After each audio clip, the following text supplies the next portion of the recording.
Hello dear friends and welcome to my YouTube channel. In this section we will discuss the very important topic of microbiology and from the section of bacteriology, that is Helicobacter pylori. So let's start with the topic of Helicobacter pylori. In this section we will discuss Helicobacter pylori in detail, and then we will discuss the disease caused by Helicobacter pylori, laboratory diagnosis, and finally we will discuss about the treatment part of the infections or the disease caused by the organism, that is Helicobacter pylori. So let's talk about the morphology of Helicobacter pylori first. Morphology. So Helicobacter pylori is the short, curved, spiral, or we can say S-shaped bacteria, right? And this is gram negative. This is gram negative, short shaped, spiral, or S-shaped bacteria, and this is the causative agent of most of the stomach problems like gastritis, peptic ulcer, duodenal ulcer, or gastric carcinomas.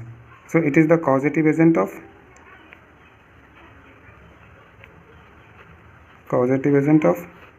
gastritis, peptic ulcer,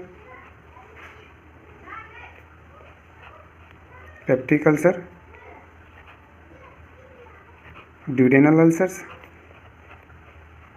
and some of the gastric carcinomas also, right? I have made the diagram of Helicobacter pylori here. So it is gram negative and spiral or S-shaped. So the shape of the bacteria is spiral shaped, and we can see there are some tuft of flagella present here. So this is motile by flagella, and these flagella are present only on one side, that is one pole. So we can say unipolar flagella are present over there.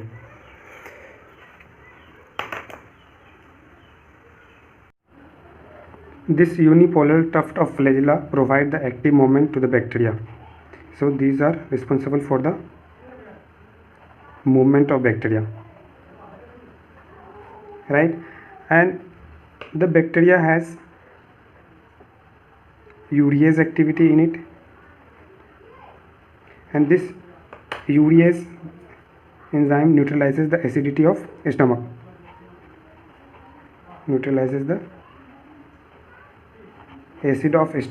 and because of this reason only the bacteria can survive easily in the high acidic medium of stomach. So how does this urease activity work?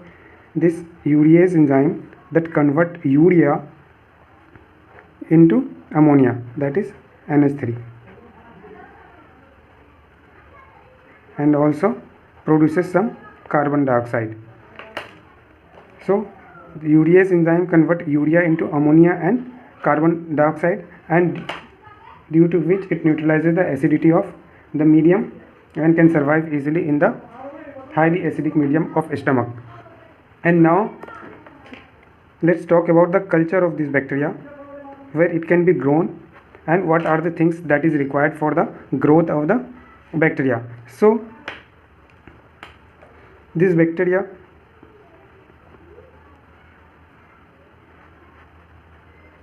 grows in atmosphere where 5% of oxygen, 10% of carbon dioxide, and rest 85% nitrogen. So oxygen, carbon dioxide, and nitrogen is required for the growth of this bacteria, where oxygen required is 5%, carbon dioxide is 10%, and rest 85% nitrogen is required for the growth.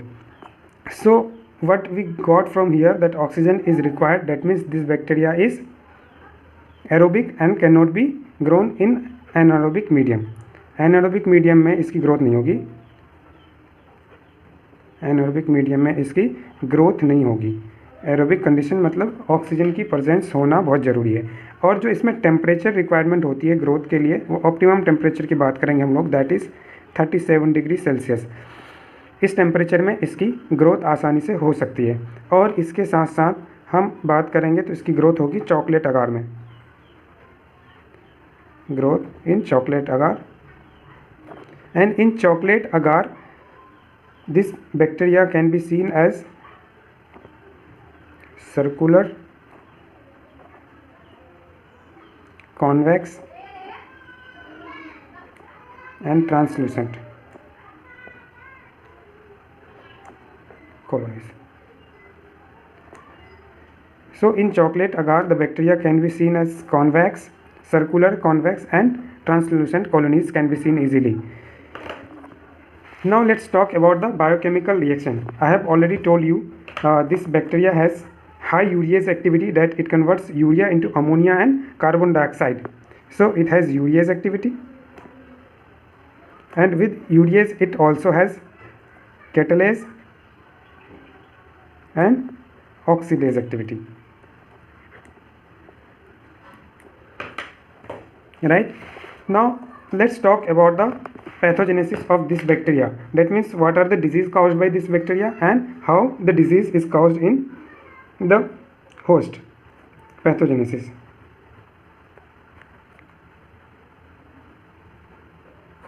So we all know that Helicobacter pylori can survive in the gastric mucosa. That means the reservoir of this bacteria is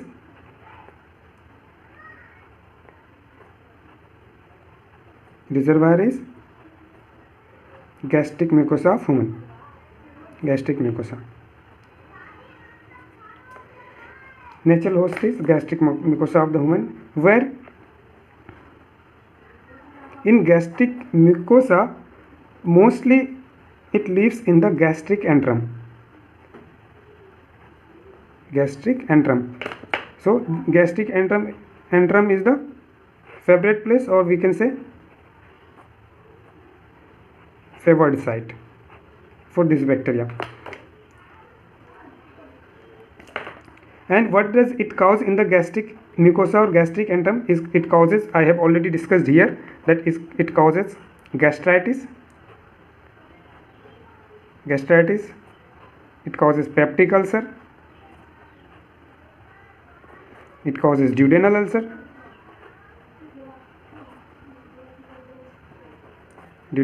and some gastric carcinomas also.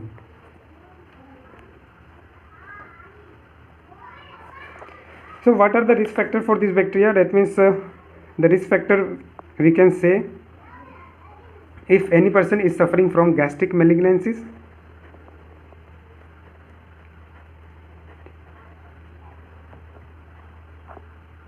namely like adenocarcinoma,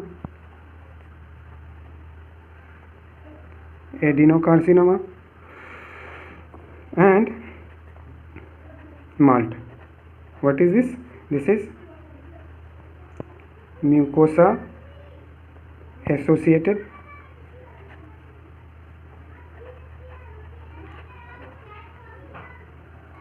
lymphoid tissue, right, or lymphomas.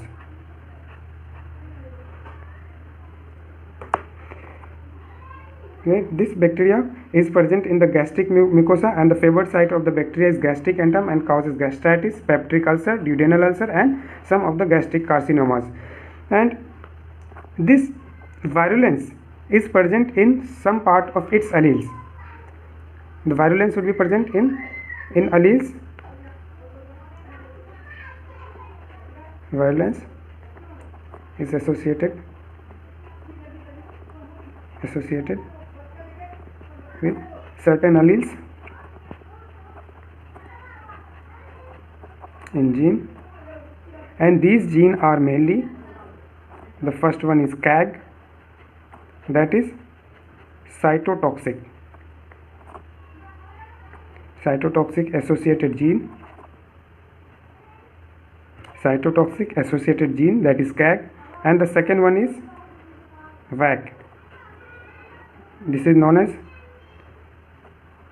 vacuolating cytotoxic gene. What it is?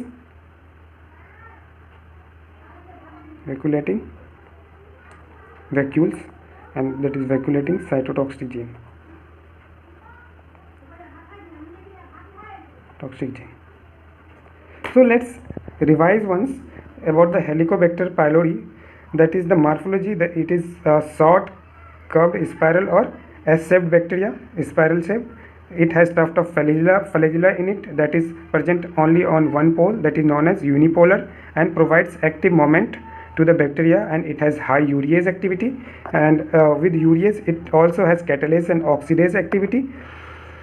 So in urease activity, urea is converted into ammonia and carbon dioxide, and it is the causative agent of gastritis, peptic ulcer, duodenal or gastric carcinomas. If we talk about the culture, it can be grown in atmosphere of 5% oxygen, 10% of carbon dioxide and 85% of nitrogen. So cannot be grown in anaerobic medium, and the optimum temperature is 37 degrees Celsius. And if we talk about the culture medium, that is we can grow the bacteria in chocolate agar, right? And virulence factor is associated with two alleles of gene, that is CAG and VAC. What are the signs and symptoms of this disease caused by the Helicobacter pylori? That means how can we say, or how can we suspect that this is the case of Helicobacter pylori infection? So if we talk about the symptoms, the most common symptoms that we can see in a person suffering from this infection, that is the abdominal pain. Abdominal pain is most common, and this pain is associated with eating. Within some hour of eating, abdominal pain will start. It can come and go. So abdominal pain is most common, and if we give antacid, the abdominal pain is reduced. And with abdominal pain, we can see fever in the person, and with fever we can also see unknown reason of weight loss. Sometimes weight loss can also be seen. We can see blood in stool also, that means loss of blood from stool, and if there would be continuous loss of blood, the person would be anemic also. Anemia can be seen in the person. So these are the most common symptoms of Helicobacter pylori infection, that is abdominal pain, fever, and weight loss of unknown reason, blood in stool, and anemia can be seen, right? So we have talked about the morphology, we have talked about the culture, we have talked about the pathogenesis and some genes, two genes CAG or VAC, and these are the symptoms. Now let's talk about the laboratory diagnosis of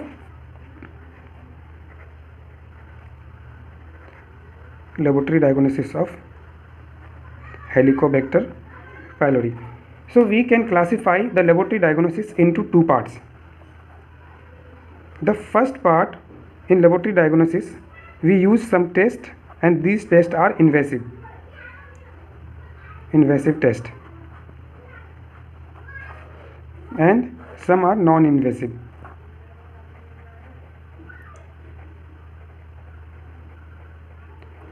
अगर invasive test की बात करें तो हम लोग सबसे पहला जो करते हैं इन्वेसिव टेस्ट में इंडोस्कोपी,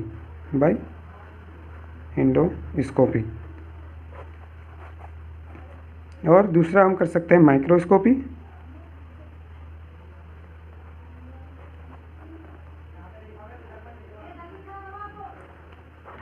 इंडोस्कोपी में हम लोग क्या करते हैं माइक्रोस्कोपी, और फिर हम कुछ पार्ट्स को लेकर के कल्चर कर सकते हैं, बायोप्सी ले सकते हैं, यूरियस टेस्ट एंड पीसीआर, ये सारे इन्वेसिव टेस्ट हैं। यूरियस टेस्ट एंड पीसीआर में हम सैंपल लेंगे, तो इसके लिए भी हमें क्या करनी पड़ेगी, ब्लड सैंपल लेनी पड़ेगी, तो ये इन्वेसिव टेस्ट हो गई। और माइक्रोस्कोपी करेंगे हम, और इंडोस्कोपी में हम लोग मेनली क्या करते हैं, हम लोग एक इंस्ट्रूमेंट का यूज़ करते हैं जिसको बोलते हैं इंडोस्कोप। इस इंडोस्कोप को, दिस इज द इंस्ट्रूमेंट, इस इंडोस्कोप को हम लोग इंसर्ट करते हैं माउथ के द्वारा। इसमें कैमरा होती है और इसको गाइड करते हैं माउथ के द्वारा, स्टोमक में ले जा सकते हैं और ड्यूडेनम में ले जा सकते हैं। और यहाँ पे हम लोग कैमरा के द्वारा देखते हैं कि स्टमक या ड्यूडेनम में कोई एबनॉर्मलिटी तो प्रेजेंट नहीं है। So any abnormality is noticed, right? So this is about the endoscope. And if we talk about the non-invasive test, we have antigen detection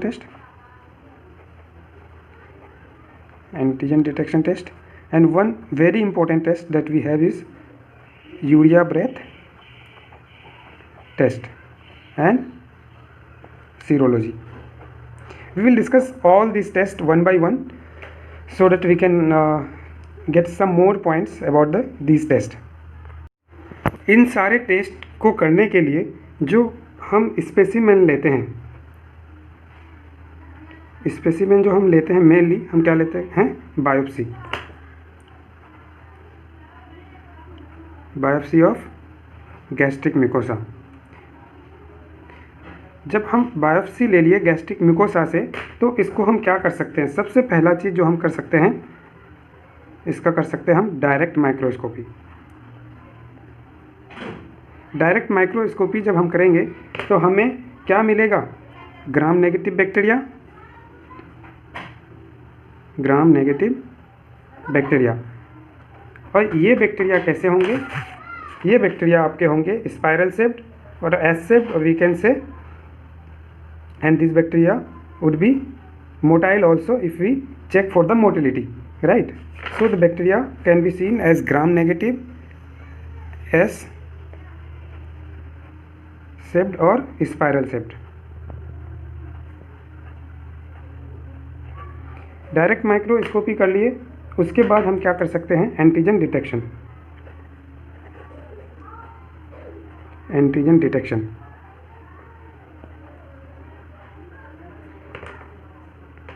antigen detection में हम यूज़ करते हैं एंजाइम इम्यूनो एसे। एक बात यहाँ पे याद रखने वाली है, इम्यूनो एसे, एक बात याद रखने वाली इसमें ये है कि जब हम एंटीजन डिटेक्शन करेंगे किसमें? स्टूल के स्पेसिमेन में, स्टूल स्पेसिमेन में। अगर ये स्टूल स्पेसिमेन में एंटीजन क्या आएगी? प्रेजेंट होगी, तो हम लोग कह सकते हैं कि इस पर्सन को पहले क्या था? हेलिकोबैक्टर पाइलोरी का इन्फेक्शन था, अब ये क्योर हो चुका है। So presence of antigen in the stool specimen shows what it shows, that the patient was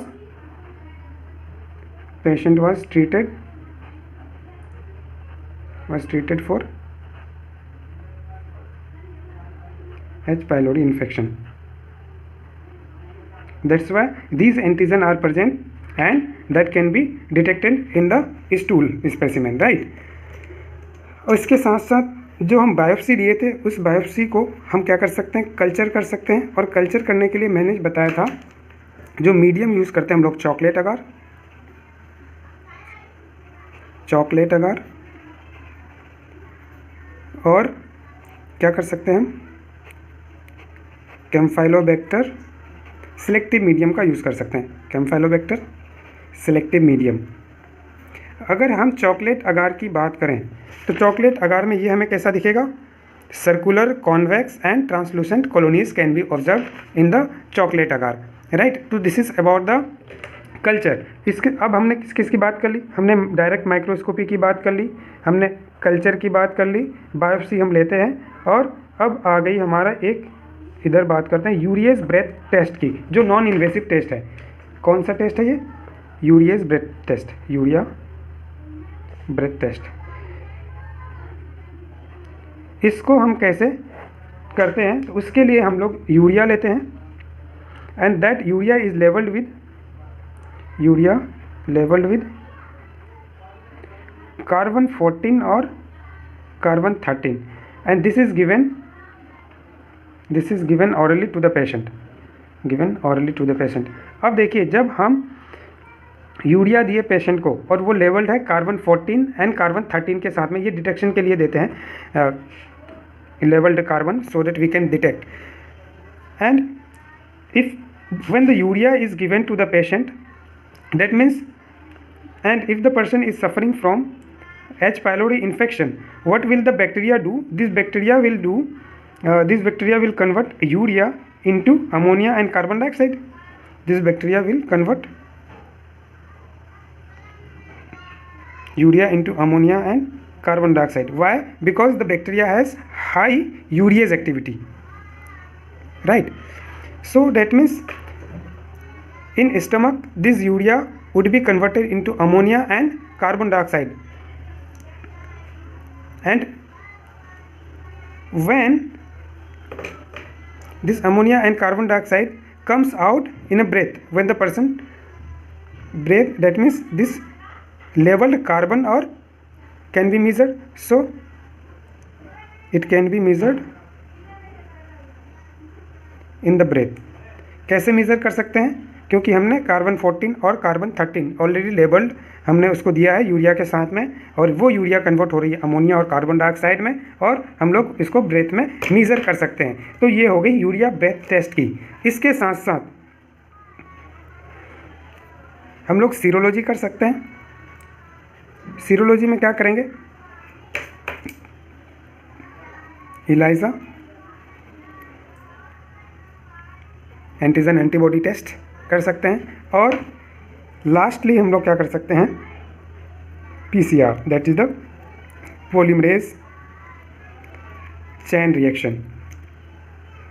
एक बार लेबोरेटरी डायग्नोसिस को और देखते हैं कि हमने लेबोरेटरी डायग्नोसिस में क्या क्या किया। हमने दो टेस्ट किए मेनली, जिसमें से कुछ इन्वेसिव टेस्ट आते हैं, कुछ नॉन इन्वेसिव टेस्ट आते हैं। सबसे पहला हम इंडोस्कोपी करेंगे। जब इंडोस्कोपी करेंगे तो हमें कोई भी एबनॉर्मलिटी अगर दिखाई दी तो उसको हम ये कर सकते हैं, और उसके साथ साथ हम बायोप्सी लेकर के उसका माइक्रोस्कोपी कर सकते हैं। So the specimen taken is from the biopsy of gastric mucosa, and that can be further studied in direct microscopy where gram negative bacteria, S-shaped or spiral shaped bacteria can be noticed.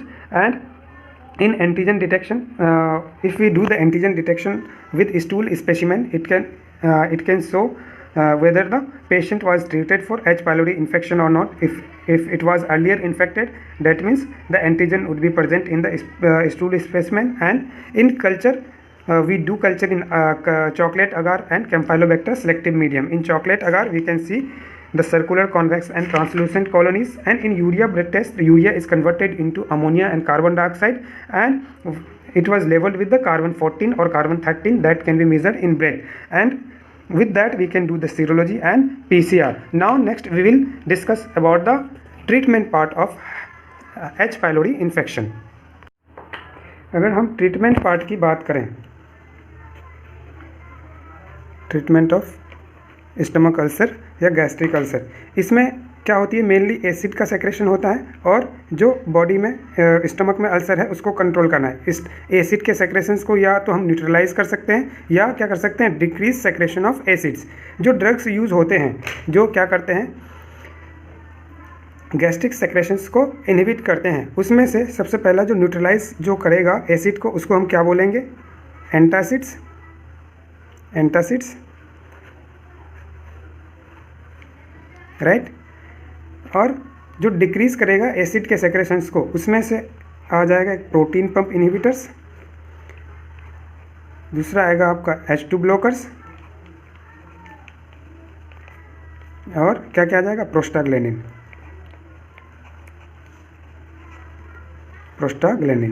अगर हम protein pump inhibitors की बात करें, if you talk about the protein pump inhibitors में कौन कौन से drugs आ जाएंगे?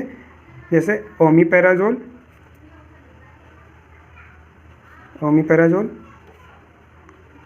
पेंटोपेराजोल और रेबीपेराजोल। और भी कुछ ड्रग्स हैं, मैं भी सबको नहीं बता रहा हूँ, जो मोस्ट कॉमनली यूज़ हो रहे हैं उसको बता रहा हूँ मैं भी।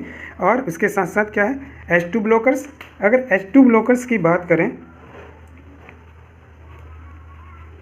H2 ब्लॉकर्स में जो ड्रग्स आएंगे वो होंगे सिमिटिडीन, ranitidine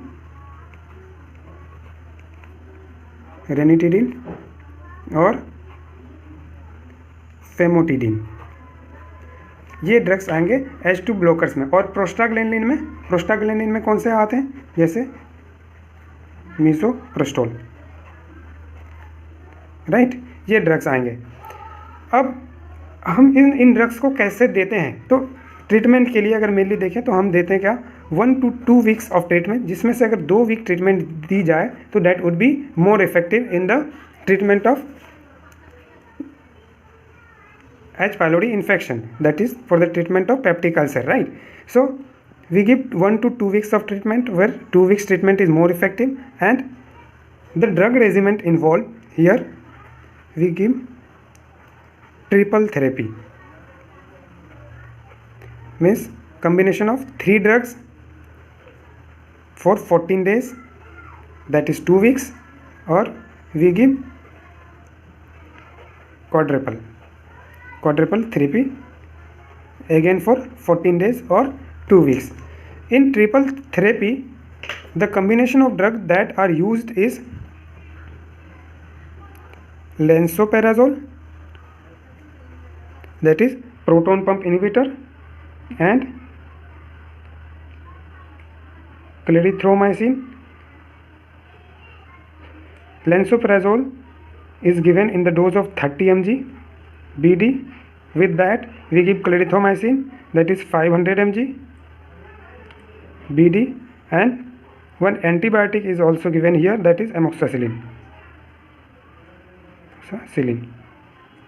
right? This is also given BD. And in quadruple therapy we give the combination of 4 drugs, where the first drug is omeprazole. Omeprazole is again proton pump inhibitors, 20 mg BD. With that we give CBS. This drug is used for the prevention of the ulcer, where it known as colloidal bismuth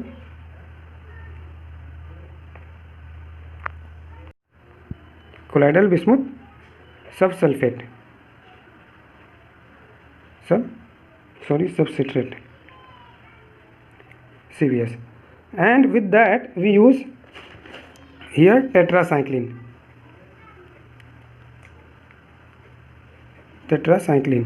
Both CBS and tetracycline are given QID, means 4 times a day, and with that we give metronidazole, 400 mg TID, means thrice a day.